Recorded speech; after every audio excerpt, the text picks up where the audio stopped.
শয়তান বা জালিমের সম্মুখীন হলে যে দোয়া করতে হবে, আল্লাহ রব্বুল আলামিন সে দোয়াটা মানুষকে শিক্ষা দিয়েছেন। কোরআনে কারিমের ভিতরে আল্লাহ রব্বুল আলামিন পরিষ্কার করে বলে দিয়েছেন, হাসবুনাল্লাহু ওয়া নি'মাল ওয়াকিল, হাসবুনাল্লাহু ওয়া নি'মাল ওয়াকিল, হাসবুনাল্লাহু ওয়া নি'মাল ওয়াকিল। কোনো মানুষ যদি বিপদে পড়ে যায়, কঠিন বিপদে পড়ে যায়, কঠিন মুসিবতে পড়ে যায়, বিপদ উদ্ধার করার মতো আল্লাহ ছাড়া আর কেউ না থাকে। বন্ধুগণ আমার, বিপদে সুখে সর্বক্ষণ সেই মহান আল্লাহ রব্বুল আলামিনের কাছে আমাদের সাহায্য চাইতে হবে।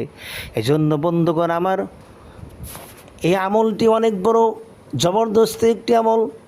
যদি কোনো মানুষ বিপদের মধ্যে পড়ে যায়, কঠিন মুসিবতের মধ্যে পড়ে যায়, তাহলে সে ব্যক্তি যদি আসরের নামাজের পরে 5 ওয়াক্ত নামাজের পরে এই দোয়াটি কমপক্ষে 11 বার পড়বে এবং আসরের নামাজের পরে এই দোয়াটি 300 বার পড়বে।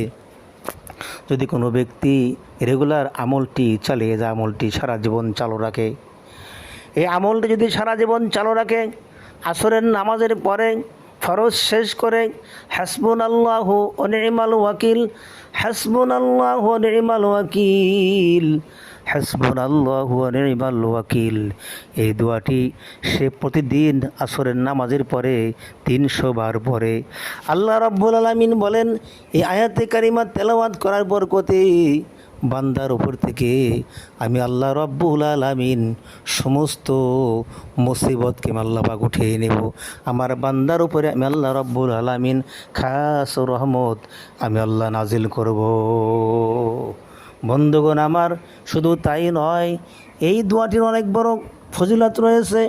বিপদের সময়, মুসিবতের সময় টাকা নাই, পয়সা নাই, অর্থ করি নাই, সংসারে অভাব, বালা মুসিবত, মামলা মোকদ্দমা, জেল হাজত, যাবতীয় সমস্ত সমস্যার থেকে দোয়াটি পড়ুন, হাসবুনাল্লাহু ওয়া নি'মাল ওয়াকিল, হাসবুনাল্লাহু ওয়া নি'মাল ওয়াকিল। এই দোয়াটি যারা সব সময় পড়বে, সর্বক্ষণ যারা পড়তে থাকবে, আল্লাহ রাব্বুল আলামিন ওই মানুষটির মনের বাসনা পূরণ করে দিবেন, তার উদ্দেশ্য পূর্ণ করে দিবেন, বালা মুসিবত দূর করে দিবেন। কঠিন মুসিবত হলেও কিন্তু আল্লাহ রাব্বুল আলামিন মুসিবতকে উঠিয়ে নেবেন। আসমানে বালা আসমানে উঠিয়ে নেবেন, জমিনে বালা জমিনে দাফন করে দিবেন। আল্লাহ রাব্বুল আলামিন খাস